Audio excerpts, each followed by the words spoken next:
Grabar en este equipo. Ahí está.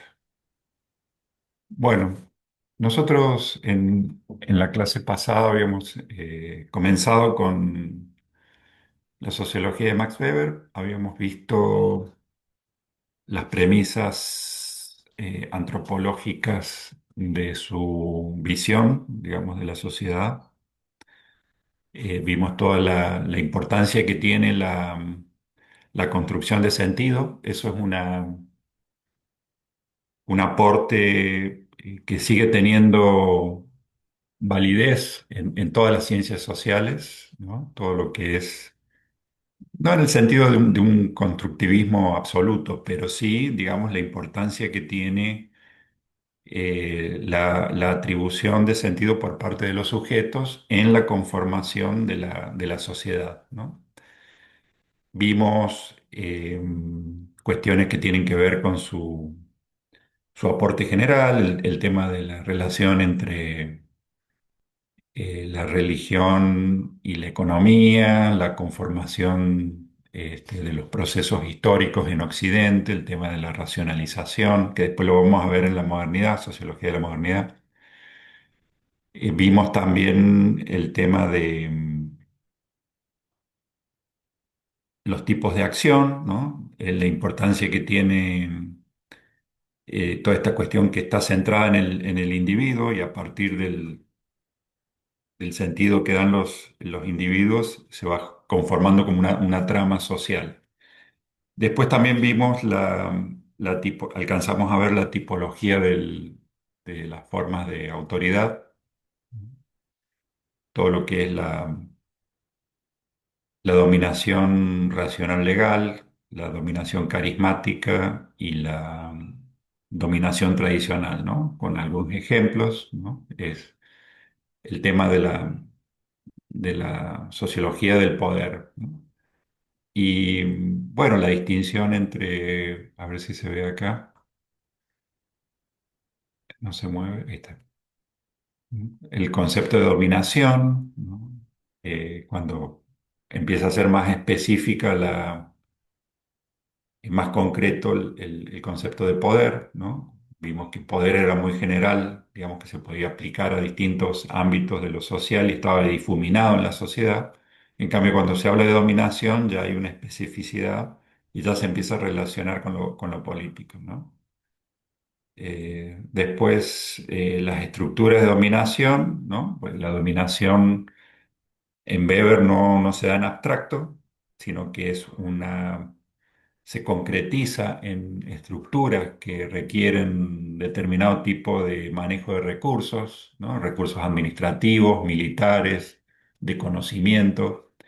Y esas estructuras son variables históricamente y en cada sociedad, pero generalmente el dominio requiere algún tipo de aparato, ¿no? Y eso lleva también al concepto de burocracia, ¿no? Bueno, él también habla de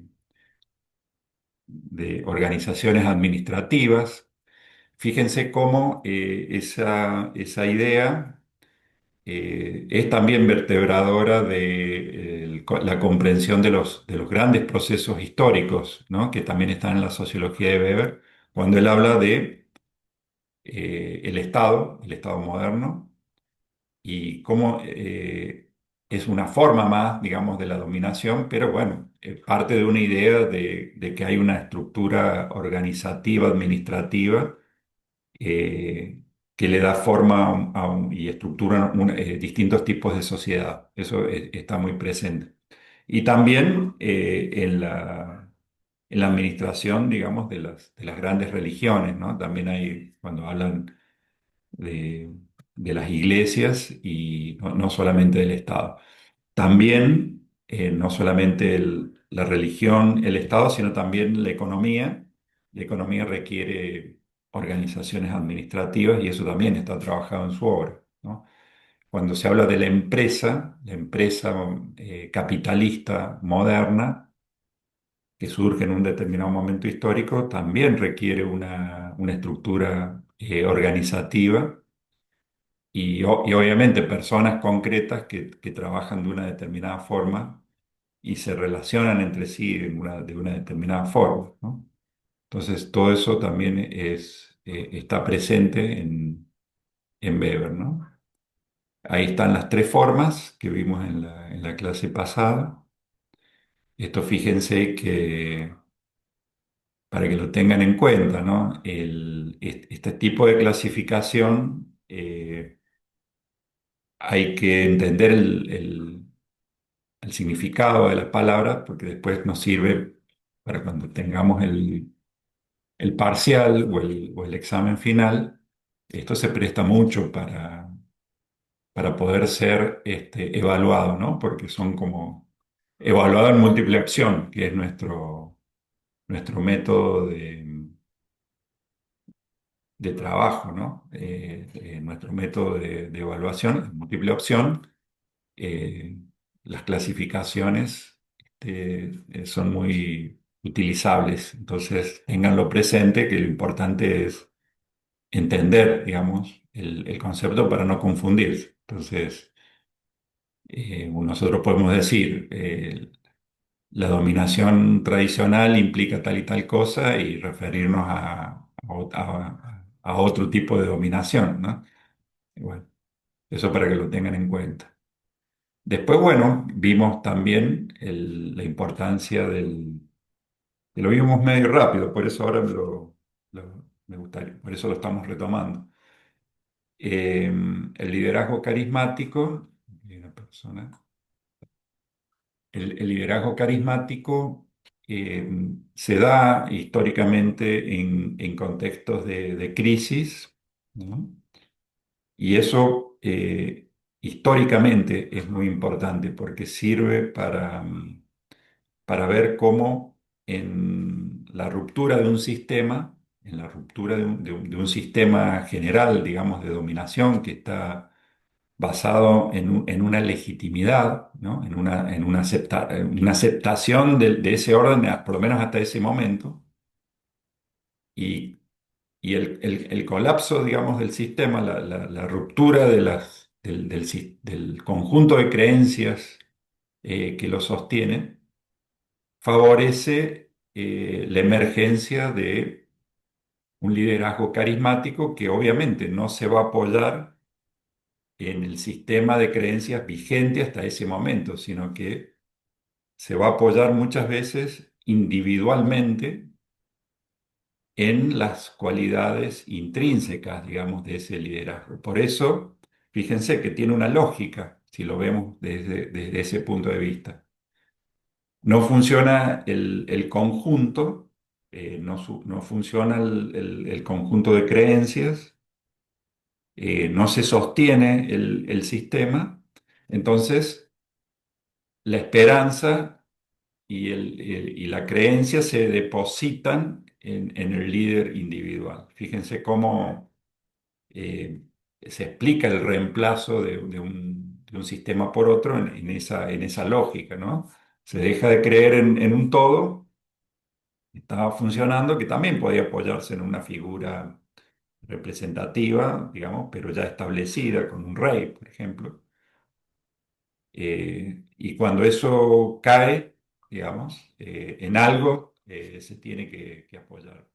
Hay una frase, digamos,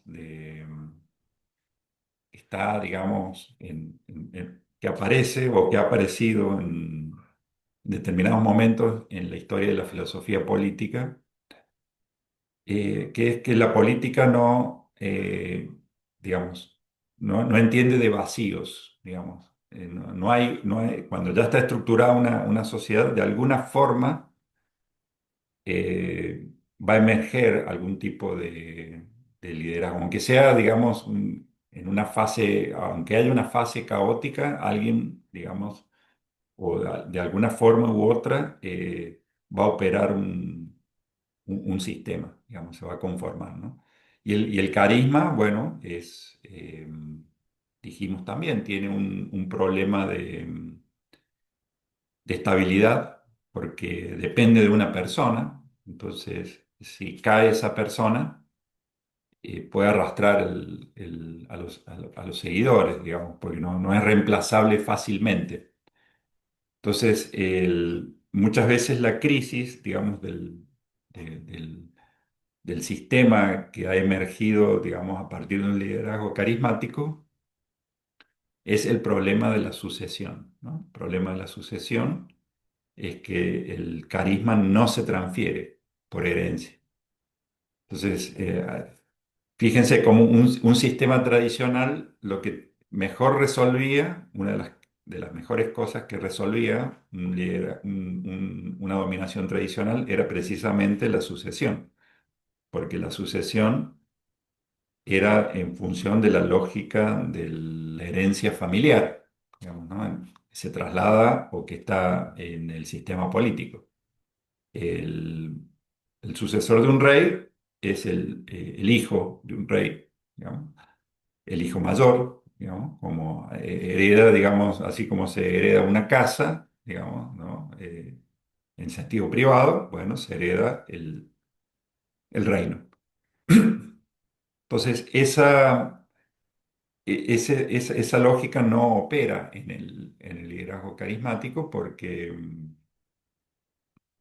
como se basa en la cualidad intrínseca, digamos, en la capacidad de que a su vez, como el contexto es de crisis, se requiere cualidades especiales para el mando. Por eso no está funcionando el sistema tradicional. Pero cuando eso sucede, bueno, aparecen otros problemas, como les decía recién, y el principal es administrar esa lógica, digamos, excepcional, digamos, que tiene el liderazgo carismático. Y cuando se produce la muerte, bueno, puede haber una lucha entre los sucesores. Y generalmente, si no es una muerte repentina, el líder va previendo eh, quién puede llegar a ser el sucesor. Pero bueno, eso no se prueba su eficacia hasta que efectivamente gobierna. ¿Mm? Entonces, podemos ver ejemplos de liderazgos carismáticos recientes, por ejemplo, el de Chávez en Venezuela, ¿no? Que deja un sucesor, pero el sucesor obviamente no es lo mismo que Chávez, entre otros problemas, ¿no? que ha tenido, y de esto ya hace tiempo. Y, digamos, y hay muchísimos ejemplos, ¿no? Digamos, de sucesiones de regímenes carismáticos que entran en colapso porque precisamente no se puede reemplazar. Y conexo con el reemplazo está el concepto de rutinización, digamos, del carisma, que es importante, eso también ténganlo presente, porque es un concepto que da cuenta de el interés y las formas que todo régimen político tiene, en este caso el régimen carismático, pero que es inherente, que es buscar de alguna manera un orden y una estabilidad. Entonces la rutinización lo que hace es precisamente eso, estabilizar de alguna manera lo excepcional que está en el carisma mediante formas de o instrumentos de administración, ¿no? Un caso típico, digamos, de rutinización es cuando un líder carismático establece un colegio, digamos, que son de sus seguidores. eh, Digo colegio en el sentido de un consejo, digamos, o de un conjunto, digamos, de administradores que empiezan a ejercer el poder también, ¿no? Y empiezan a darle una continuidad, ¿no? Como por ejemplo en el inicio de una iglesia, ¿no? Como por ejemplo en la iglesia cristiana, Obviamente el líder carismático sería Cristo en ese modo de interpretación, y los sucesores serían los apóstoles que después digamos, institucionalizan en una iglesia. Y para hacerlo, bueno, se establecen reglas y se establece un dogma, digamos, que se administra también, etcétera, ¿no? Hay toda una serie de elementos que implican también en términos de Weber, una racionalización. Entonces, eso implica el concepto de rutinización, ¿no? La administración, digamos, del día a día. Y después, porque, digamos, y esto también es importante, una vez que se ha muerto el líder y que, y que ya había empezado a rutinizarse el carisma y se establece una sucesión, digamos, en base a ciertos parámetros, la forma de dominación deviene en dominación tradicional. Dominación tradicional que no es pura porque tiene estructuras administrativas, y que también pueden tener formas racionales, ¿no? Y llevar a una forma racional legal, ¿no? Entonces, las formas son cíclicas, ¿no? Y después una forma racional legal, como nosotros habíamos visto, también puede entrar en crisis porque todos tienen sus fallas, ¿no? Eso lo habíamos visto también. Así como el carisma no se transfiere, una dominación racional legal que tiene un código establecido, tiene problemas para articular un mando político efectivo muchas veces. ¿Por qué? Porque la estructura burocrática está hecha para obedecer y no para tomar iniciativas. Entonces, pero la iniciativa puede ser necesaria, digamos, en determinados momentos, ¿no? En el manejo de las estructuras. Y muchas veces la burocracia puede ejercer una resistencia, digamos, al mando, digamos, en ese sentido. Y el mando sería estrictamente político, que no es lo mismo que la burocracia, porque el mando político en Weber se basa en asumir una responsabilidad, ¿no? Porque la burocracia siempre puede invocar que recibió una orden, digamos, para hacer lo que hizo. En cambio, el liderazgo político se tiene que hacer responsable en última instancia, digamos, porque no hay otra instancia superior, digamos, a la cual invocar, salvo que sea, digamos, una cuestión que se usa retóricamente abstracta, como diciendo, bueno, yo hago lo que me dice el pueblo, puede decir un líder, pero en definitiva está tomando la decisión, cosa que no hace la burocracia. Bueno, eh, la dominación tradicional, también lo vimos, tiene muchas manifestaciones en el patrimonialismo, el feudalismo. Me detengo en el patrimonialismo. El patrimonialismo es también una forma típica, ideal, digamos, dentro de lo que es la dominación tradicional y se basa en una concepción donde no hay una distinción muy clara entre el dominio público y el ámbito de lo privado en el ejercicio del poder. Entonces, una dominación patrimonial es cuando el poder se fusiona con los intereses privados, por ejemplo, de una familia gobernante, ¿no? Una familia gobernante que controla los resortes del poder, generalmente suelen ser países que también tienen una estructura tradicional, digamos, en su concepción, ¿no? No necesariamente su economía tenga que ser tradicional, pero sí, digamos, no hay un espacio público y una sociedad civil fuertes y autónoma. Entonces, La familia controla los resortes de poder, provee los cargos y generalmente los cargos principales están dentro, digamos, de la esfera, digamos, de la red de relaciones de esa familia. Si no es por parentesco directo, lo hace por red de pertenencia. Entonces, allí no hay una separación, entonces ese sería como un régimen patrimonialista, ¿no? En el sentido que no distingue las leyes universales aplicables, digamos, al sistema de dominación, ¿no? Es como que cae en un particularismo, diríamos, ¿no? Es muy típico de muchas regiones, de algunas provincias, por ejemplo, de países latinoamericanos, inclusive nuestro país ha tenido, digamos, y tiene, digamos, en algunas provincias ese tipo de impronta, ¿no?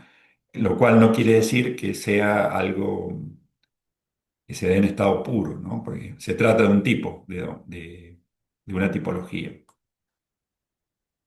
Bueno, la burocracia, eso lo vimos también, ¿no? Es un sistema también jerárquico, digamos, donde está claramente separada este, la propiedad, digamos, no pertenece a quien ejerce digamos, quien ejerce el cargo no es propietario de los instrumentos de trabajo, sino que son de la organización, se va poniendo por escrito, etcétera, ¿no? Bueno, vamos viendo entonces lo que nos faltó ver. Hay una línea de investigación de Weber que nosotros no vamos a ver hoy, sino que lo vamos a ver cuando veamos la, la sociología de la modernidad, ¿no? Que es el tema del desarrollo capitalista y el proceso de racionalización, que implícitamente es un proceso de largo plazo, ¿no? Porque acá entra la cuestión de el proceso histórico de Occidente. ¿M? A diferencia de otros autores, ¿no? Y en cierta similitud con Marx, aunque explicado de otra forma completamente distinta, Weber recurre mucho a la comprensión, digamos, de los procesos históricos para dar cuenta, digamos, de su teoría, digamos. Es más, diría que sigue una línea que después se va a denominar sociología histórica, ¿no? Tiene muchos autores que precisamente trabajan en la formación del Estado, trabajan la modernidad también, ¿no? Autores como uno que se llamaba Charles Tilly, que trabaja el tema de norteamericano, después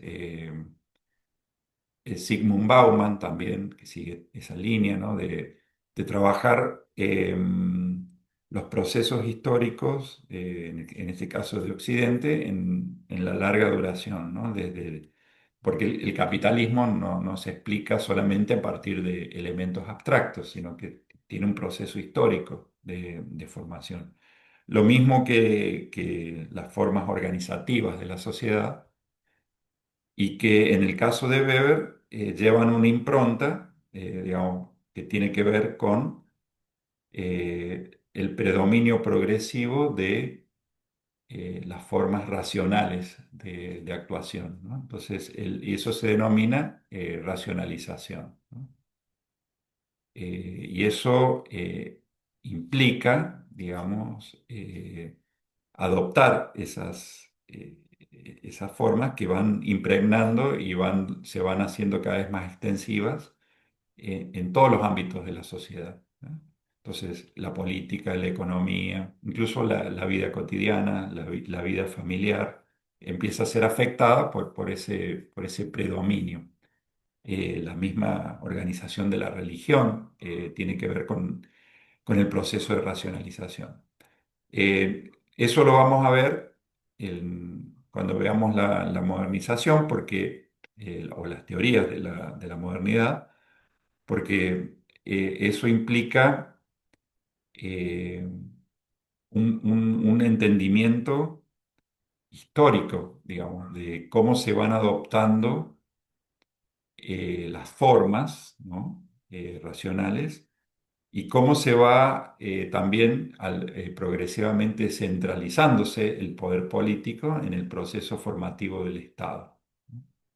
Y eso simultáneamente va quebrando formas tradicionales, digamos, de ejercer el poder a nivel microsocial, digamos, o a nivel, digamos, de lo que han sido las monarquías tradicionales, por dar un ejemplo.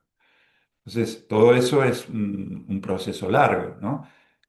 Por ejemplo, en el caso de que en el marxismo se ve como una lógica que facilita la explotación, digamos, del trabajo. Pero por ejemplo la progresiva introducción del trabajo asalariado, digamos, como darles un ejemplo. El trabajo asalariado es necesario para el desarrollo del capitalismo, que haya una relación, que el trabajador no sea un trabajador esclavo, que parezca raro, y que no sea un trabajador que esté ligado legalmente a una propiedad, digamos, de la tierra, es necesario para el desarrollo del capitalismo. ¿Por qué? Porque las formas de trabajo asalariado implican que tiene que haber ya previamente una movilidad espacial del trabajador y también facilita la libertad de contratación de esa mano de obra. Entonces, y el salario implica también, obviamente, una monetarización previa de la economía. Entonces, fíjense todos los procesos eh, que están implicados en la figura de decir, bueno, trabajo asalariado, ¿no? El trabajo asalariado también requiere una cuantificación y eso implica también una racionalización, digamos, de las formas de relación y laborales, ¿no? Bueno, eso requiere un análisis más profundo que lo vamos a ver después. Bueno, hay otro tema, digamos, que es muy importante en Weber, que es el tema de la sociología de la religión. Nosotros podemos hacer una comparación, digamos, con otras sociologías, ¿no? En este tema. Y nosotros en las clases anteriores vimos, en el caso de la sociología de Durkheim, la importancia que tenía la religión en la estructuración y en la integración de la sociedad, ¿no? Y cómo en esa sociología Durkheim logra aislar los elementos constitutivos de la religión, ¿no? En las formas elementales de la vida religiosa, bueno, explica Durkheim la distinción entre lo sagrado y lo profano, las creencias sobre lo sagrado y lo profano, los rituales, ¿no? El hecho de que tenga que haber una comunidad religiosa, ¿no? Todos esos elementos. Eh, Eso es, en definitiva, una teoría tomada o construida a partir de un modelo, digamos, puro de religión, que era el tótem, el totemismo, ¿no? En Durkheim. Bueno, el camino para entender la religión que realiza Weber es completamente distinto. Ya vamos a ver cómo. Pero habría que hacer también otra salvedad en relación a lo que veníamos viendo, que es que tanto Durkheim como Weber tienen una visión también entre sí diferente a la que tenía Marx de la religión, ¿no? Por citar un autor clásico que también hemos visto. La tradición de Marx, digamos, para entender, o de la que parte Marx, mejor dicho, para entender la religión, es la tradición de la Ilustración. o la tradición ilustrada, que considera o consideraba a la religión como un conocimiento falso de la realidad. Es como que la impugnación de la religión era por no haber podido demostrar la veracidad de las afirmaciones que están implícitas en los dogmas. Y a su vez consideraba la religión como parte del pasado, en el sentido que era parte de las sociedades tradicionales que ya habían sido superadas por las modernas formas de trabajo y de acumulación y por el mismo desarrollo del capitalismo y por la misma idea también de progreso. eh, Se ligaba la religión a una forma, a las distintas formas de opresión, se la relacionaba con la ignorancia, ¿no? Y en definitiva era como un conocimiento perimido, ¿no? Bueno, en esa idea, bueno, en cierta forma desechaba la religión y no se la consideraba como, en esa tradición, como constitutiva de lo social. El que rompe con esa visión, dentro ya del campo sociológico, fue Durkheim, ¿no? Que va a decir lo contrario. Y en el caso de Weber va a haber otra visión, también, digamos, eh, completamente diferente a las dos anteriores, pero que le da mucha relevancia también a la religión. Entonces, la religión las religiones son importantes porque eh, están en la base de la conformación de las visiones o de las cosmovisiones propias de cada civilización. Entonces, eh, las religiones inciden en las prácticas cotidianas,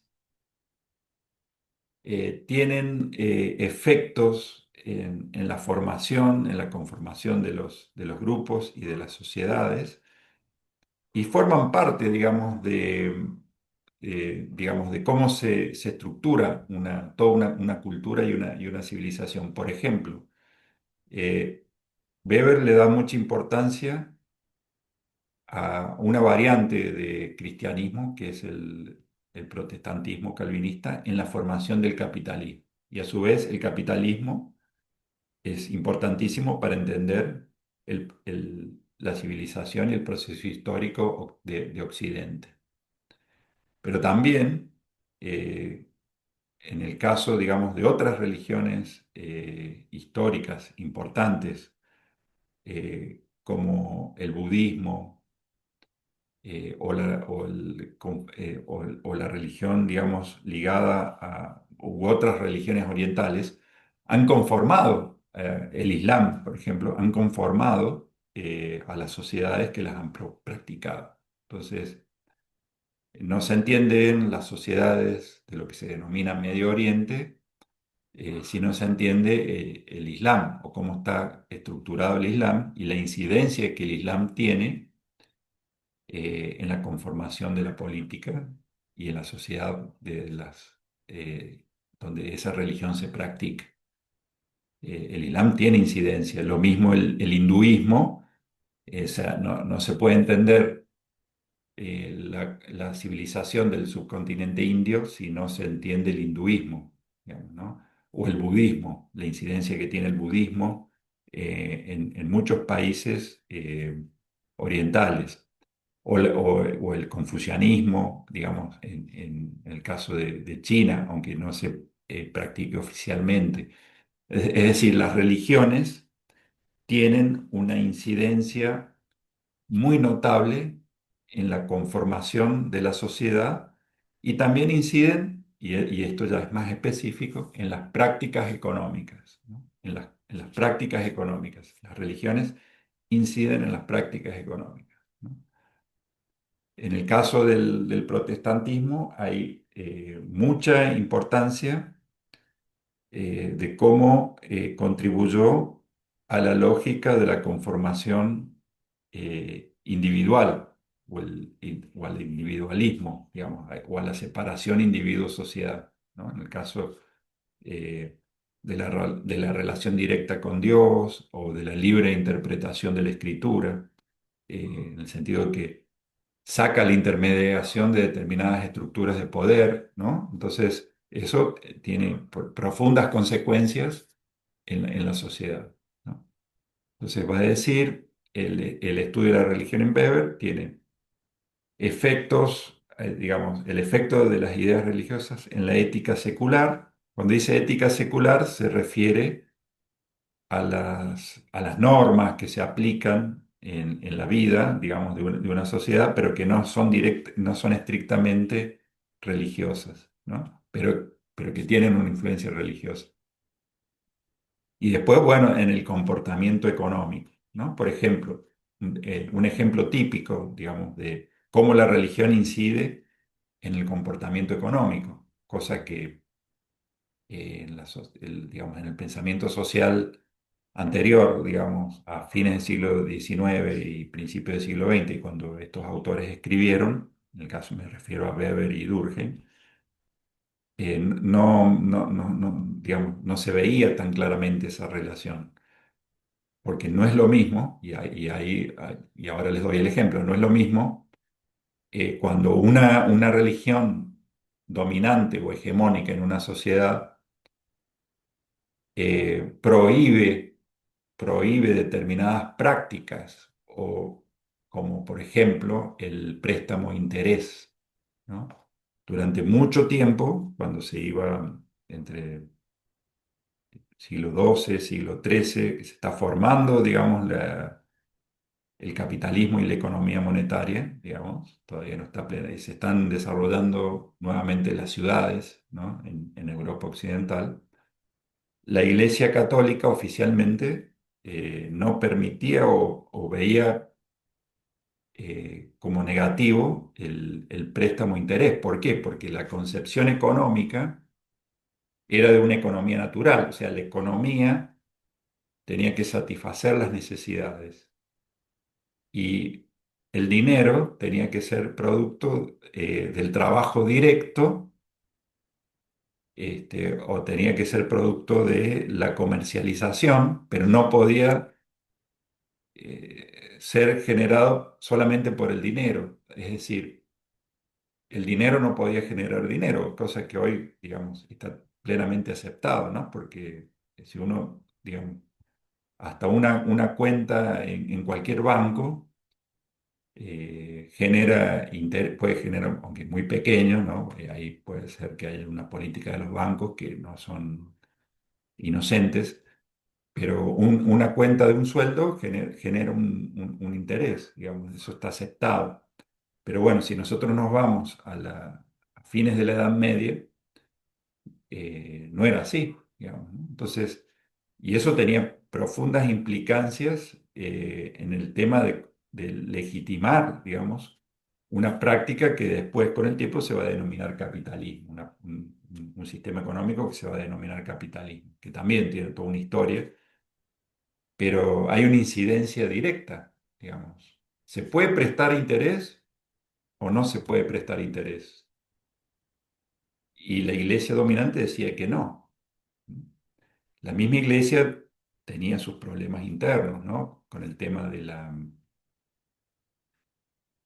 es más, es como que las distintas órdenes religiosas representaban distintas ideas en torno también a la cuestión del dinero. Había órdenes, no sé si ustedes las habrán sentido nombrar, mendicantes, digamos, que vivían, digamos, del aporte, digamos, de los fieles, pero porque no podían generar el dinero. O, digamos, órdenes que hacían, digamos, o que le daban un lugar central a la pobreza, como por ejemplo la orden franciscana.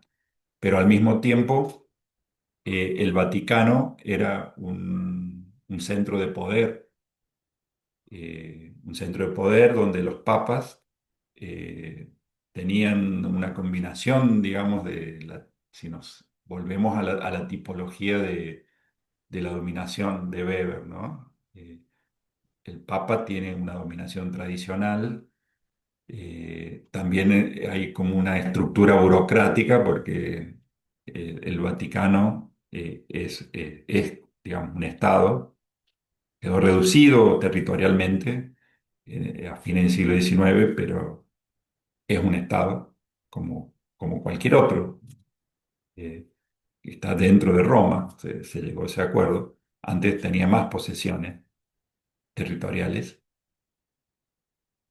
Es un Estado y también hay papas que tienen un liderazgo que se podría asimilar a un liderazgo carismático. Pero a su vez, ese poder se tiene que manifestar materialmente, digamos. Y el Vaticano y la iglesia, digamos, que está en el Vaticano, la iglesia de San Pedro, es una iglesia importante y hay muchísimas iglesias que son importantes ediliciamente, simbólicamente, y siempre ha habido una corte, digamos, en el Vaticano, y ha habido artistas que han hecho un montón de obras que han manifestado, digamos, el poder, digamos, de la iglesia. Entonces, entra como en una contradicción, pero bueno, y eso también fue criticado, y la ruptura, digamos,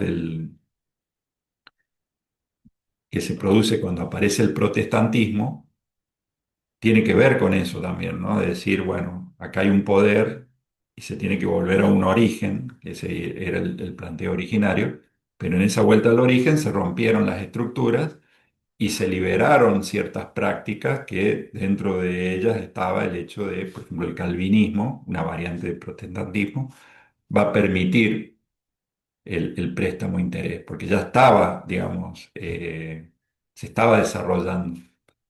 Y eso es también una autoridad religiosa, un reformador, porque los reformadores se van a erigir en autoridad religiosa y van a sancionar otras normas para los fieles de esas nuevas iglesias que se van formando y van a legitimar una práctica económica que a su vez va a incidir en el capitalismo. Entonces, hay una relación directa entre una concepción religiosa y una práctica económica. Entonces, eso lo va a explicar claramente Weber en un libro que se llama La religión protestante y el espíritu del capitalismo. Bueno, ahora hay otro aspecto de la religión que yo creo que es lo más importante. Por un lado, sí, la incidencia que tiene en la sociedad, ¿no? Y en la economía, la religión y la economía. Pero hay otro aspecto que está muy claro en Weber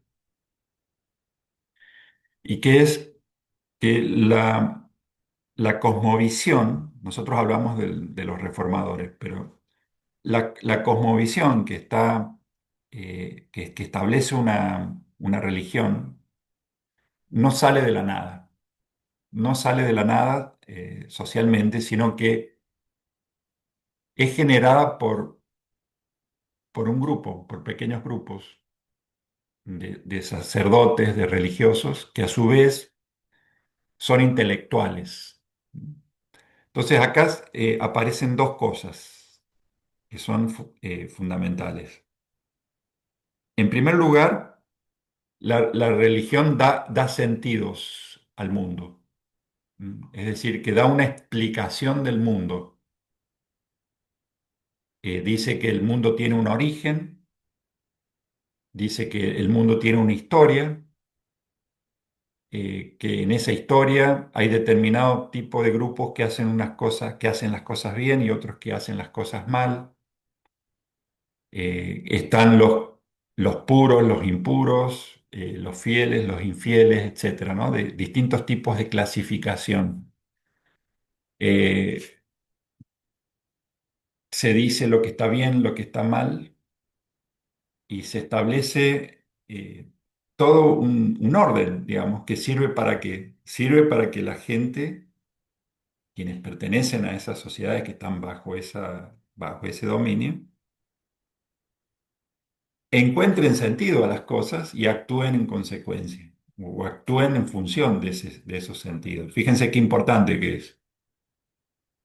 Eh, Ahora, eso por un lado, el sentido del mundo. Y por otro lado, está el poder de un determinado grupo que se ejerce en dominador. No sé si ustedes se acuerdan cuando hablamos de las formas de poder, y tendríamos que volver, yo la tengo que buscar, el PowerPoint anterior, cuando Weber decía que el dominio político requiere de los instrumentos para hacer efectivo un mandato, ¿no? Y bueno, le daba el ejemplo del poder militar, que en definitiva está como último respaldo, digamos, del poder político, ¿no? Militar policial sería, ¿no? Es decir, como diciendo, bueno, se imponen las normas, pero bueno, de última, si no se cumplen las normas, está la justicia y, bueno, y está la policía y está, en definitiva, está la cárcel, digamos, como amenaza, digamos, de no cumplir las normas. En el caso de la economía, bueno, está el control de los medios de producción, digamos, y el control de los mercados que obligan a actuar de determinada forma a quienes no poseen ese control, digamos, ¿no? Entonces, eso también genera una simetría, ¿no? Y después están los instrumentos, va a decir Weber, para imponer la comprensión del mundo. Entonces, es el poder de simbolizar, el poder de simbolizar. Y en el poder de simbolizar está la función intelectual, digamos, que después, ya en forma secularizada, se habla de los intelectuales, ¿no? Un tema también muy interesante de la sociología, ¿no? La sociología de los intelectuales, ¿no? ¿Por qué son importantes los intelectuales? Y porque son los que dan sentido al mundo, en definitiva. Obviamente, la intelectualidad en el mundo moderno empieza a estar institucionalizada de distintas formas, ¿no? Pero una forma típica de institucionalizar la función intelectual es precisamente en los grupos sacerdotales y del clero que administran, digamos, la dotación de sentido del mundo, dicho en abstracto. No sé si lo vimos en el otro, en la clase anterior, cuando hablábamos de precisamente del poder de simbolizar, ¿no? En el caso del cristianismo, del islam del mismo judaísmo, en un determinado momento histórico, ligados a algún poder, hay un grupo sacerdotal que dice, bueno, esta es la escritura. ¿Mm? Porque son, fíjense, religiones que se basan en un texto. O sea, el cristianismo, el judaísmo y el islam se basan en un texto sagrado. ¿Por qué es sagrado el texto? Bueno, si uno entra en ese sistema, digamos, de sentido, es porque fue dado por Dios. Es la palabra de Dios la que está plasmada en esos textos.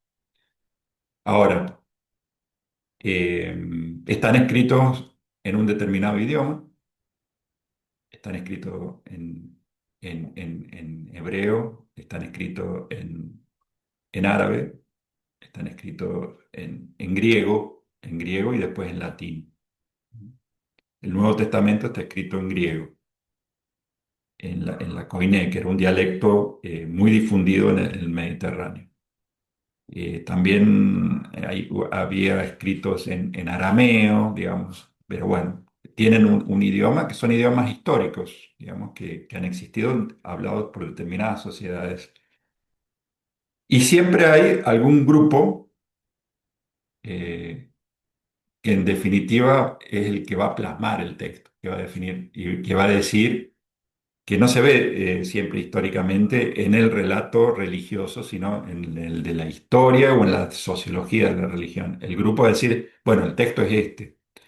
En el caso del Islam, no recuerdo bien, pero eso tiene que ver con un profeta que se llamaba Mahoma, pero que a su vez era un líder religioso y un líder militar, y que efectivamente existió históricamente en el siglo VII.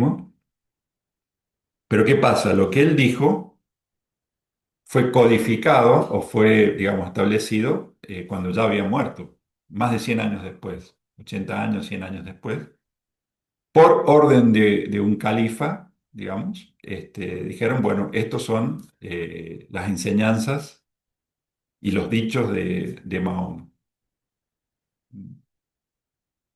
eh, que a su vez recibió la inspiración de Dios para decir lo que dijo. Pero hay un grupo que dice, esto es lo que dijo, ¿no? Y eso es el momento histórico, sociológico, donde hay un grupo intelectual, digamos, dotado, digamos, o investido, digamos, de un poder de manejar el recurso lingüístico, la técnica de escritura y el poder que puede ser de un califa o de un rey, que dicen, bueno, es este el texto, digamos, ¿no? Y a partir de allí se va dando este, una impronta, digamos, un sentido, digamos, una dirección, que en otro momento podría haber sido otro, digamos, y en ese momento se ejerce como poder, ¿no? Entonces, fíjense qué importante que es. Yo no conozco en profundidad, porque esto es todo un tema, pero eh, los evangelios también fueron determinados canónicos, digamos, en un determinado momento. Y otros que eran de la misma época fueron dejados de lado, digamos, ¿no? Entonces, en un determinado momento se dice, bueno, esto sí, esto no. ¿Quién dice esto sí, esto no? Bueno, un grupo sacerdotal. ¿Y qué calidad tienen? Tienen la calidad intelectual. Tienen, saben escribir, saben leer, saben escribir, y están imbuidos, digamos, de un poder para hacerlo, digamos, y decir, bueno, esto es lo que dijo Dios, digamos, ¿no? Y eso genera, digamos, a partir de allí, una asimetría de poder que está claramente expresada por Weber. Bueno, entonces, esto es un autor que se llama Gianfranco Poggi y que a su vez también lo cita a Bourdieu, que nosotros lo hemos usado eh, también lo hemos usado para ver el tema de la sociología de la religión y lo vamos a ver después. Dice, en su Sociología de las Religiones, Max Weber subrayó el papel formador de las clases intelectuales en la elaboración de un racionalismo religioso que procedería de cierto modo de consideración que busque de una manera general un sentido a lo que sucede en el mundo. ¿Se acuerdan de eso que vimos? De decir, bueno, ¿qué hace la religión? Da sentido al mundo. Pero ¿cómo da sentido al mundo? Y lo da a partir del trabajo intelectual, ¿m? O de él dice clases intelectuales, sinónimo de agrupamientos, digamos, que son los que hacen esta tarea, ¿no? De decir, precisamente darle sentido al mundo, ¿no? ¿Y cómo se le da sentido al mundo? Bueno, hay que entrar en cada religión, ¿no? Hay que entrar en cada religión, ¿no? Y porque ahí se asignan roles sociales, ¿no? Se asigna también, entre otras cosas, eso se ve con más claridad ahora, por ejemplo, qué hacen los hombres, qué hacen las mujeres, ¿no? Eso se determina también en los textos religiosos, ¿no? En definitiva. Eh, y el tema de lo que dice un texto o no tiene incidencia digamos, en las tareas y funciones y roles de, digamos, de género, por ejemplo.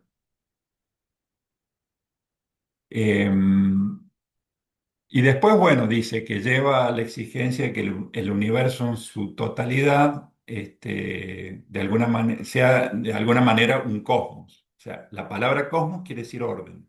Entonces, lo que se hace es un ordenamiento del mundo. Fíjense, les doy otro ejemplo de cómo la religión ordena el mundo. Ustedes saben que para entender lo social, digamos, cada sociedad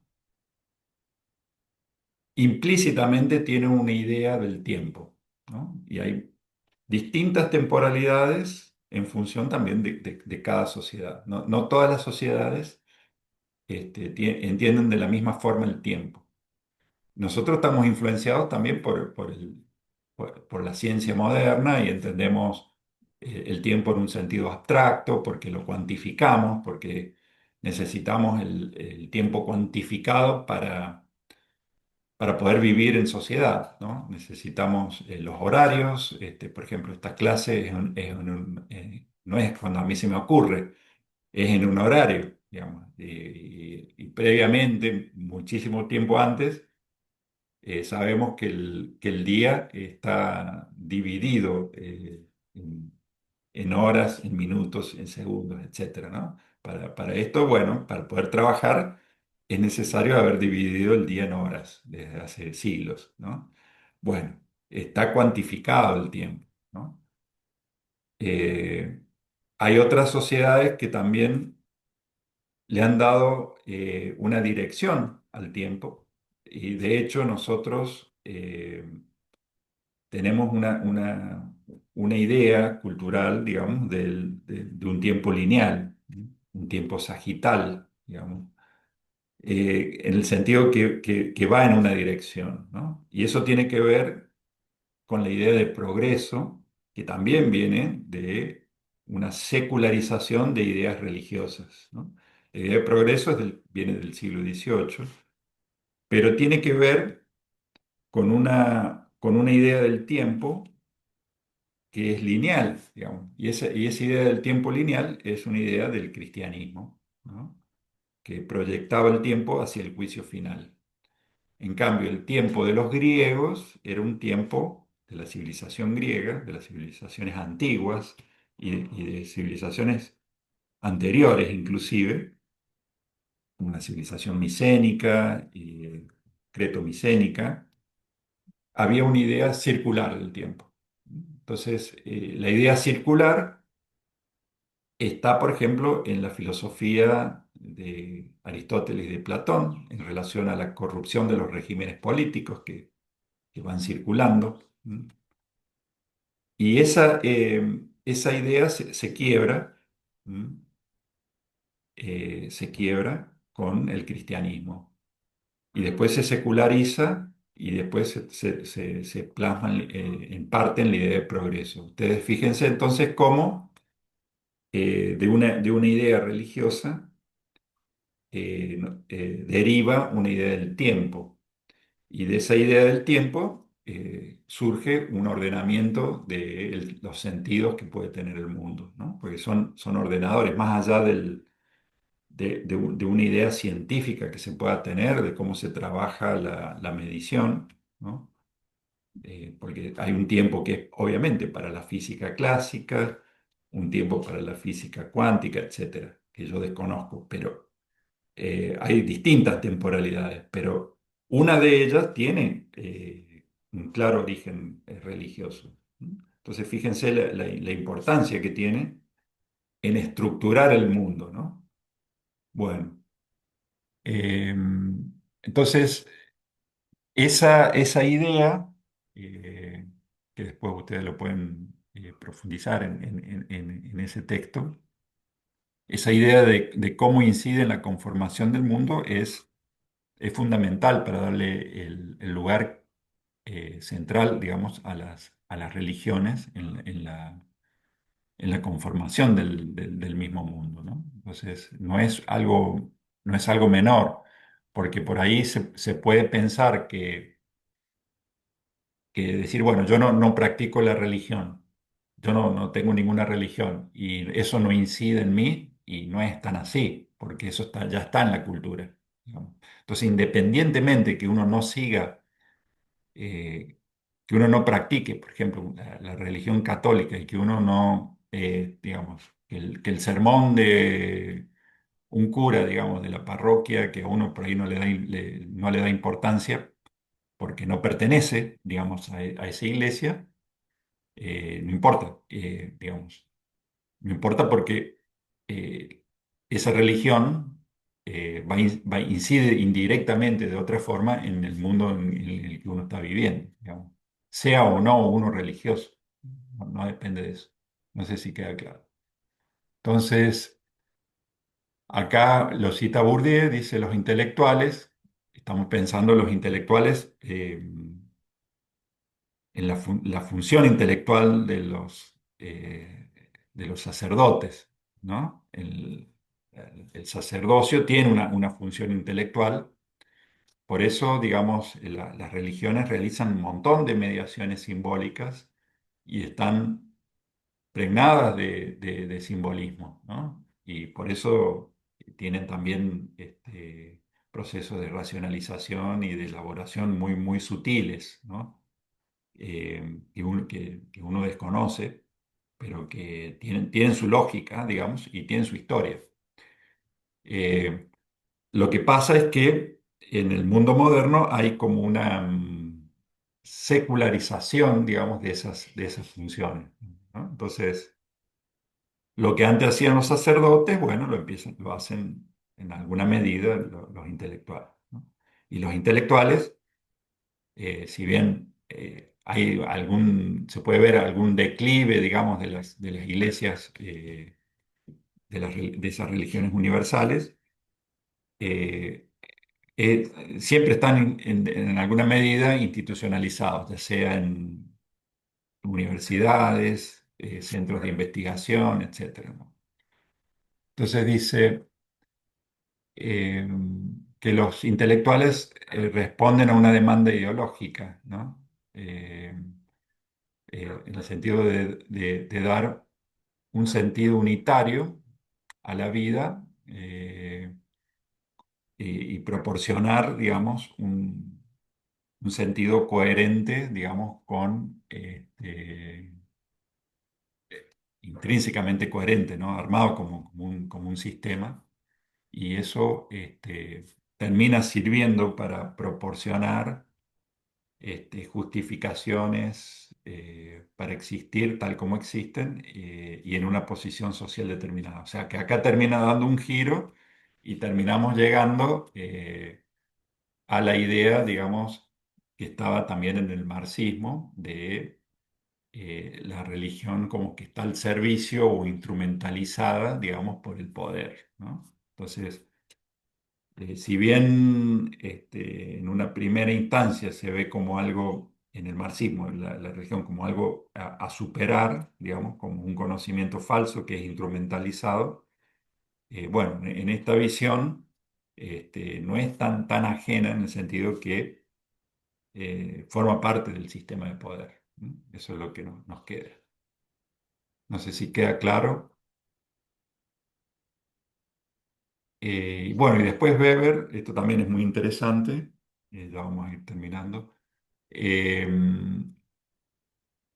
Él analiza los liderazgos religiosos y fíjense cómo eh, él parte de una polaridad entre hechicero-sacerdote, en el sentido que eh, uno puede ver el hechicero como como, digamos, el mediador en una sociedad, entre comillas, más, más simple, ¿no? o menos compleja, algunos dirían primitiva, pero bueno, es un término evolutivo que no se aplicaría, pero sí de una sociedad más simple. Y el sacerdote sería parte, digamos, de una sociedad más compleja. Ahora, ¿cuál es el criterio, no? El criterio es precisamente un proceso de racionalización intelectual. Entonces, el sacerdote tiene que invocar utilizar otros recursos, digamos, para administrar la relación con lo sagrado. Entonces, y es más propio, digamos, de una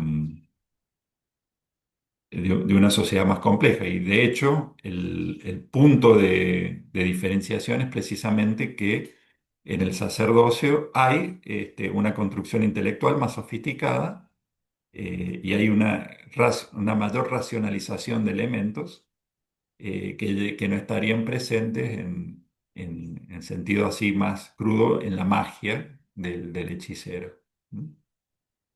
Entonces, para hablar de sacerdocio y de un culto más racionalizado, Weber dice, bueno, identificó en cada gran sistema, o para poder construir un sistema, un grupo estamental, digamos, de conductores o intelectuales que hicieron una sistematización y administración del culto.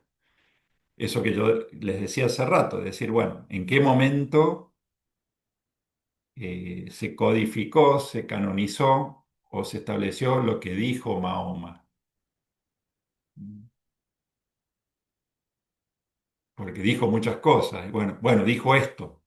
Bueno, cuando aparece ese grupo capaz de hacerlo, fíjense, es cuando nace la religión, digamos, esa religión. Puede parecer una confusión, uno diría, el Islam nace cuando Mahoma recibe la comunicación de Dios y la propaga, o cuando 100 años después de su muerte, el califa, digamos, le da la orden a un grupo sacerdotal que digan, bueno, esto fue lo que dijo, ¿no? Yo creo que las dos cosas están relacionadas, ¿no? Eh, lo mismo pasa con el cristianismo, ¿no? Con la patrística, digamos, dijeron, esto es, los evangelios van a ser estos, esto no va, esto va, y ahí eh, es un proceso de intelectual, ¿no? Y de intelectualidad ligada al poder. Bueno, esto también es muy interesante, porque eh, hay otra tipología. Weber va haciendo una tipología de lo que se llama caminos de salvación. Puede parecer extraño, pero es una tipología, digamos, de acción, digamos, de cómo se vive la vida religiosa, ¿no? Eh, Así como la religión establece un sentido para el mundo, el, el religioso individualmente puede vivir de distintas formas, ¿no? Entonces, él le llama caminos de salvación, ¿no? Porque eso, bueno, tiene que ver con el léxico, hay que tomarlo en sentido técnico, digamos, sociológico, ¿no? Es una tipología, ¿no? No es en sentido así literal, digamos, de lo que se denomina. Aunque, obviamente, en el sentido que dan las religiones, por lo menos las religiones del libro, digamos, ¿no? De cristianismo, judaísmo e islam, son religiones de salvación, ¿no? No todas las religiones son de salvación. No todas tienen ese sentido. Son salvíficas, digamos, y son las que más, se podría decir, las que más generan cierto tipo de angustia existencial, ¿no? Las de salvación. Hay otras que son más de relacionarse con el cosmos, digamos, en sentido natural. Algunas son más de armonización con el cosmos, como el budismo. Y bueno, tienen otras creencias, digamos, en relación a la vida ultraterrena y el tema de la reencarnación. En cambio, acá hay como un mandato legal o no legal, sino que hay como un sistema de normas y hay una serie, y hay una ética que se debe cumplir, digamos, ¿no? Hay toda una... Entonces, eso es lo que tensiona, ¿no? La contraposición entre un ideal, digamos, de vida y la vida real, ¿no? Eso también está. Pero él, bueno, le llama así, camino de salvación. Y él, eh, esa forma de religiosidad, una se denomina ascetismo, él le denomina el ascetismo, que tiene un origen griego la palabra, la ascesis, ¿no? Y dice el ascetismo que combina la orientación hacia la acción con el compromiso de la autonegación de los placeres, ¿no? Él dice que hay dos tipos de ascetismo, el ascetismo ultramundano, donde hay una separación entre el mundo y la vida religiosa, y está proyectado hacia la vida ulterior, o sea, o más allá de la vida, o la vida posterior a la muerte. Y después, ese sería el ultramundano. Y después el intramundano, eh, si bien donde dice, no hay un rechazo al mundo, no hay un rechazo al mundo, y se urge a los creyentes o se incita a los creyentes a actuar en él, digamos, ¿no? Y ver el mundo como un signo de comprobación, digamos, o lo que pasa en el mundo, lo que le pasa individualmente en la vida, como un signo de ratificación, digamos, o de reprobación del destino de salvación, ¿no? Es decir, ver lo que está pasando o lo que le está pasando a una determinada persona como un signo, digamos, de estar en el camino, en el buen camino.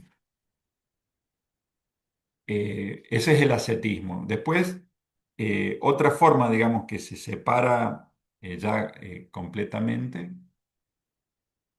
que está orientado a la contemplación y no a la acción, eh, es el misticismo. Eh, Dice que en el misticismo puede haber un rechazo absoluto del mundo o puede haber también una búsqueda de sentido, ¿eh?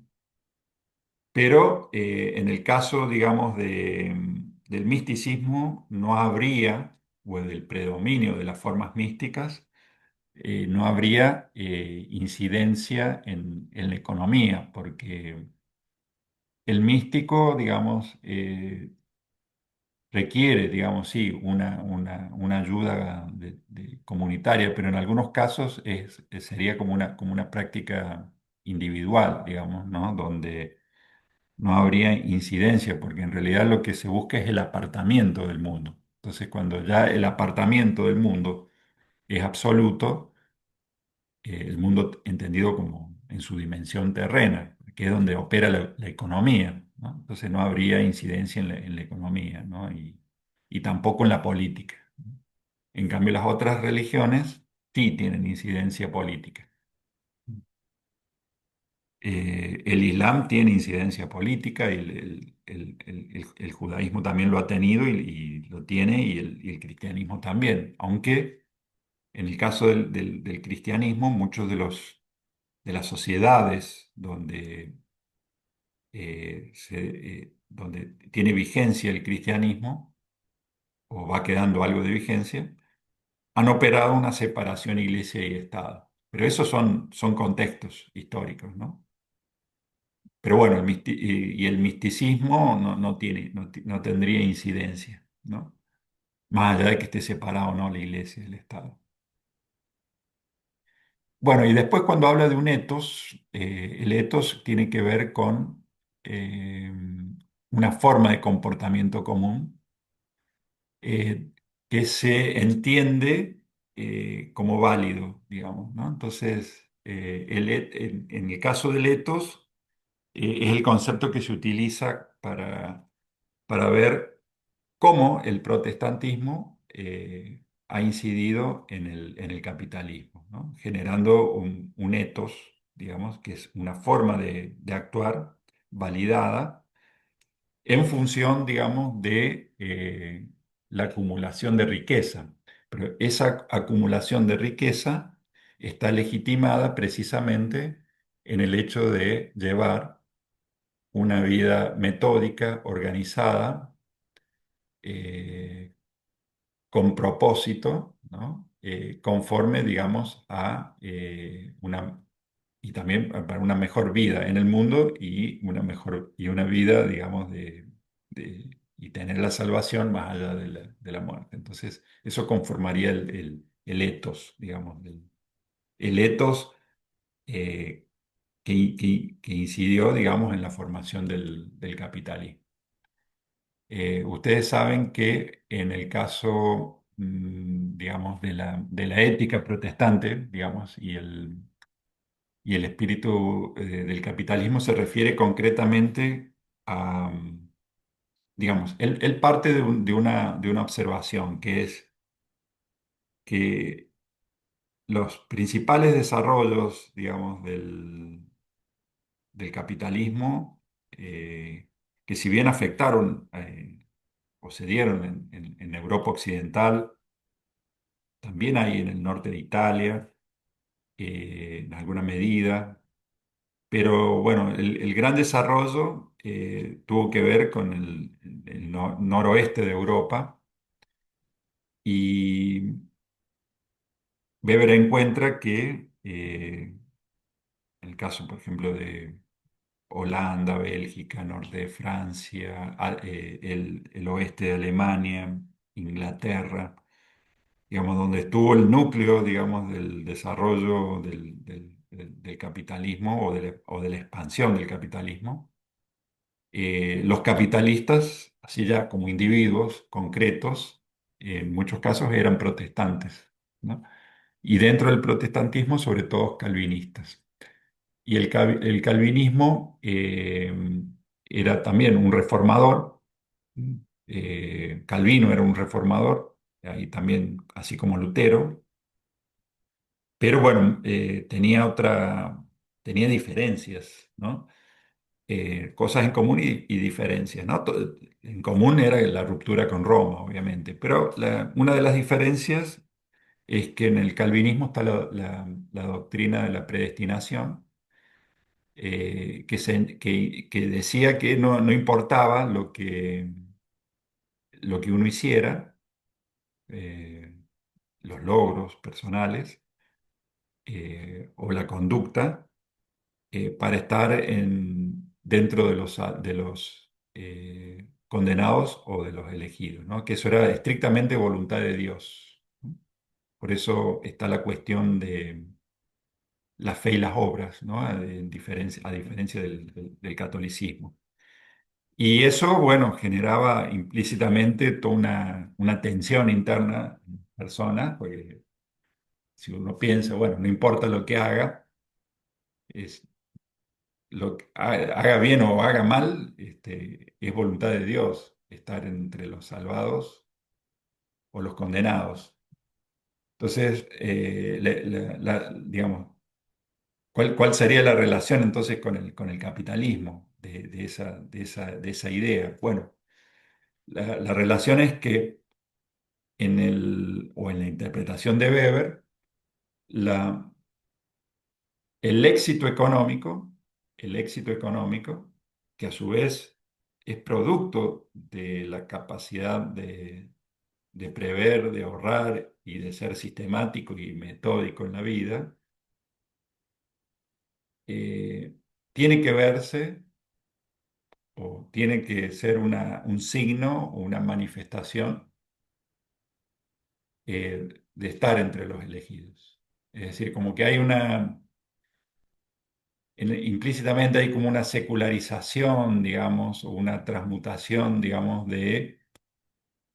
el éxito económico en una señal, digamos, de la fe, digamos, ¿no? De tener fe en estar, digamos, dentro de los elegidos, ¿no? Entonces, hay como una idea calvinista, digamos, que indirectamente, porque eso no fue lo que pretendían los reformados, o sea, los reformados. Acá hay una cuestión que es que en los procesos históricos, los resultados de lo que uno ve como un proceso ya consumado, no tiene que ver con la intencionalidad individual de los agentes implicados. O sea, Lutero era un religioso, digamos, era un monje con mentalidad medieval todavía, y lo que quería hacer era salvar la iglesia de la corrupción, digamos, ¿no? Regenerar la iglesia y volver al cristianismo originario, digamos, ¿no? Y en eso generó una revolución, ¿no? Bueno, que se combinó después con la imprenta, bueno, y peleó contra Roma, en la cuestión del poder, digamos, decir, bueno, no, cuando establece la nueva práctica religiosa, saca el orden sacerdotal precisamente en la pelea con Roma, como diciendo, bueno, no hay más un orden sacerdotal, eh, cualquiera puede ser pastor. eh, Eso es parte de la pelea del poder. Y él, digamos, va a sobrevivir. O sea, no va a ser condenado como hereje. ¿Por qué? Porque ya es protegido por algunos príncipes que ya están en una transformación social, digamos. O sea, como que digamos, hay un nuevo equilibrio de poder. Por eso la reforma perdura, digamos. Si la reforma hubiera empezado antes, en una de esas era una herejía y terminaba ahí, digamos, ¿no? Bueno, así es la historia.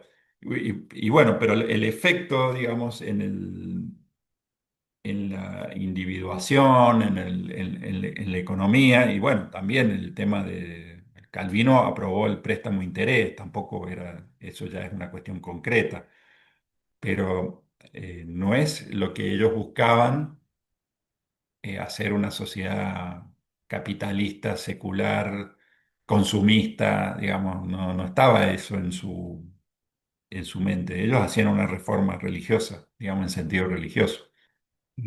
Pero bueno, en el calvinismo opera esta cuestión de decir, bueno, el éxito económico como producto, digamos, de una conducta apropiada, validada, y que a su vez se interpreta como señal divina, ¿no? Entonces es un poderoso incentivo para seguir actuando así, digamos, ¿no? O sea, porque el éxito lleva al éxito y al éxito, entonces eso es una señal, ¿no?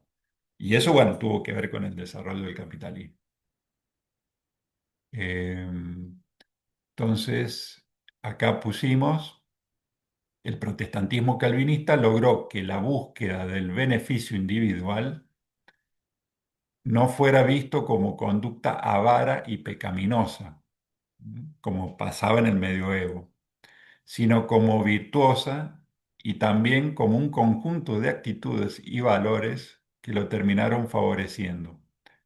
Puntualidad, laboriosidad, frugalidad, ¿no? El tiempo, entre comillas, el tiempo es dinero, y ganar dinero como fin legítimo en sí mismo. Claro, todo eso porque este, se podía ver como una señal de estar en el camino de la salvación, ¿no? Es como que implícitamente se secularizaba esa idea, ¿no? El calvinismo creía en la predestinación y que la conducta no incidía en la salvación individual, sino que dependía de la voluntad divina, eso que les explicaba hace rato. Entonces, los individuos estaban ya predestinados, ¿m?, a salvarse condenados, pero eso generaba una duda existencial, una tensión. Entonces la incertidumbre era paliada o era morigerada a partir de signos exteriores del éxito económico, como diciendo, bueno, esto es una señal de que estoy, digamos, independientemente de lo que haga, ¿no? Bueno, fíjense la importancia que tienen, ¿no? Y después hay otra cuestión que es que Weber no solamente estudió la relación entre esa cosmovisión y esa práctica que generó un ethos que incidió en la economía en Occidente, sino que Weber fue también un gran comparatista, digamos, metodológicamente, y también tenía mucha erudición. Y no solamente estudió esa relación en Occidente, sino que también la hizo en Oriente, ¿no? En China, en la India, y también trabajó sobre el Islam y sobre el judaísmo. Es decir, que hizo como una historia, es uno de los iniciadores de la historia comparada de las religiones, pero a su vez la historia comparada de la incidencia de las religiones en el desarrollo económico, ¿no? Después, bueno, se han matizado algunas de sus afirmaciones, porque el volumen de información que hay que manejar para hacer, digamos, este tipo de investigaciones por ahí excede a lo que es una persona individual hoy en día, digamos. O hay que trabajar con las conclusiones y los aportes de muchos, de mucha investigación, ¿no? Eh, en el caso de Weber, más una erudición notable para haberlo hecho en la época, y no obstante eso, marca líneas de investigación, ¿no? Entonces, él dice que en China, y eso es así, digamos, había condiciones para el capitalismo que incluso eran mejores que las de Occidente, ¿no? Había laboriosidad, capacidad de innovación, había un artesanado industrioso, había mucha población bien alimentada, había metales preciosos, incluso dice que había hasta incipientes prácticas bancarias. Pero había otros elementos que bloquearon el desarrollo, como precisamente la existencia de lazos de parentesco comunitarios que eran muy fuertes y la tendencia a ser núcleos económicos autosuficientes. Entonces, esa autosuficiencia implicaba que no iba a haber complementariedad y tampoco la búsqueda de recursos a más larga distancia, ¿no? Digamos, eso también favorecía el comercio y acumulación de capital de otra forma. Eh, entonces dice, el Estado, digamos, no había economía de escala. Y después otra cosa que dice, Estado patrimonial, ¿no? En algunos casos es una... es un obstáculo. ¿Por qué? Y porque el estado patrimonial lo que hace es fusionar lo privado y lo público. Entonces, en el caso de donde se ha desarrollado, si bien hay una imbricación de intereses también en el capitalismo, hay una diferenciación de funciones que está bien, el capital se termina sirviendo, digamos, de las estructuras estatales en el sentido que el Estado genera orden, digamos, establece reglas comunes, libera el espacio, garantiza los fluidos, o los flujos, mejor dicho, no los fluidos, los flujos. Y en el Estado patrimonial es como que el mismo Estado se hace acaparador, digamos, en la familia gobernante. Entonces, eso bloquea también otras formas de competencia. Entonces, después, como elemento favorable, el confucianismo implicaba también una cultura literaria, una ilustración, una cultura letrada, pero que ahí dice, separaba lo intelectual de lo práctico Ujú. Dice una cultura excesivamente literaria que se hace dominante como cultura, no solamente por la división, eh, dice, puede hacer que prepondere una valoración negativa, digamos, del trabajo manual y por extensión a la práctica económica, ¿no? En el caso, digamos, de sociedades como, hay estudios que lo dicen, no sé, son discutibles, pero no lo sé. Por ejemplo, en América Latina, ¿no? El hecho de, por la influencia también, digamos, de la cultura tradicional española, digamos, de una sociedad estamental, donde las clases dirigentes, o los estamentos dirigentes, no practicaban el trabajo manual, sino que practicaban, digamos, las formas jurídicas, digamos, del conocimiento, literarias, y no el trabajo manual, digamos, que quedaba para sectores subalternos, impidió también la valoración positiva del trabajo, el trabajo en cuestiones concretas y materiales, y en definitiva eso también ha perjudicado el desarrollo del capitalismo, entendido el capitalismo como parámetro de modernidad, ¿no? Porque eso también se puede discutir, ¿no? Eh, Después dice el confucianismo. El confucianismo es una religión, ¿no? Iniciada por Confucio, pero en siglo IV, si no me equivoco, antes de Cristo. Dice, el confucianismo era también una ética de adecuación al mundo y a su orden, y educaba para aceptar las cosas, ¿no? Ahí hay una diferencia. ¿Se acuerdan que yo les hablaba de la diferencia entre las religiones, que eso lo trabaja Weber, ¿no? Entre religiones de adecuación y adaptación al mundo, de armonización con el mundo, y las que entran en tensión, que son las de salvación, ¿no? Y las que son de salvación son las del libro, digamos, las del Islam, el Islam, judaísmo y cristianismo.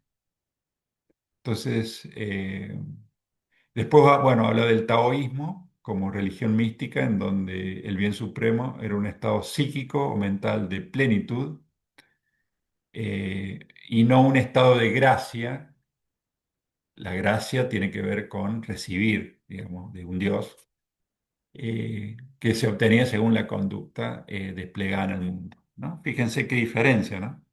Eh, Todo para explicar cómo una religión incide en la conformación, digamos, de las prácticas de una sociedad. Una religión de armonización no va a generar una sociedad igual a una religión salvífica, ¿no? Bueno, eso sería un pantallazo de Weber. Queda un tema, que es un tema que lo vamos a ver después, que es el de la modernización, el de la sociología de la modernidad. Y ahí vamos a volver a un tema central que es la racionalización, ¿no? Así como, eh, así como Marx vertebró su concepción histórica o del proceso histórico en la dialéctica, ¿no? O en lo que es el materialismo dialéctico, eh, Durkheim habló de las dos formas de integración social en la división social del trabajo, ¿no? Cuando habla de la solidaridad mecánica y orgánica, ¿no? Pero explicando también la génesis de la sociedad moderna, ¿no? En sentido tipológico, no estrictamente histórico, pero está diciendo, bueno, la sociedad moderna es solidaridad orgánica. Bueno, Weber, el concepto, digamos, que sirve como eje, digamos, explicativo de ese largo proceso histórico, es el de racionalización. Entonces, sobre él vamos a volver porque tiene muchas implicancias. Yo hoy iba a ver también Y vamos a empezar con Norbert Elias, pero quedan solamente 15 minutos, así que no tiene sentido que lo empecemos hoy a desarrollar, pero sí lo vamos a ver en la próxima clase, y lo vamos a ver en una clase completa.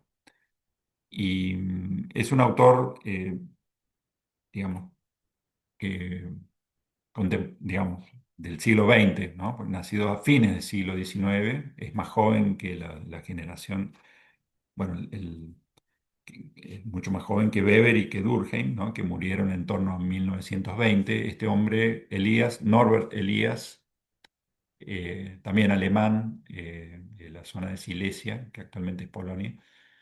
Nació a fines, como les dije recién, a fines del siglo XIX, murió en 1990, 1991, si no me equivoco. Es decir, que su vida transcurrió a lo largo del siglo XX y estuvo marcada por los avatares del- del- de la historia de Europa del siglo XX. Participó en la Gran Guerra, después tuvo que exiliarse en el ascenso del nazismo, él era judío, y bueno, y terminó en Inglaterra, ¿no? Y allí, digamos, desarrolló el resto de su carrera. Es un autor que está y solamente vamos a ver esto, el paradigma sociológico de integración, ¿no? De integración del individualismo metodológico y el holismo, en donde no hay un sesgo, sino que es integrado. Tiene cosas en común con Bourdieu y con Giddens y con las sociologías que siguen ese desarrollo, digamos, integrador, ¿no? Del paradigma.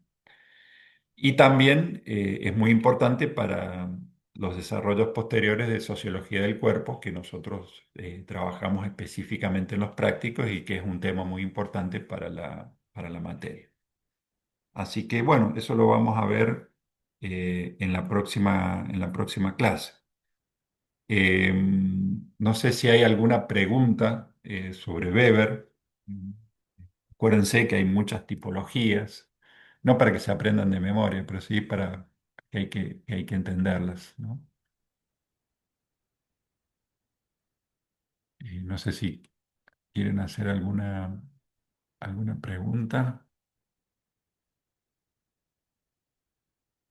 Somos poquitos. Profe, entonces no sé si es Weber o Weber, eso me queda La duda. pronunciación, Eh, lo- Weber. sí, Weber en alemán se pronuncia Weber. Ah, como, Weber. sí. Sí, Weber sería en Ah, inglés, bien. pero como era alemán, Claro, sí, Weber. Sí. es Weber. Ujú.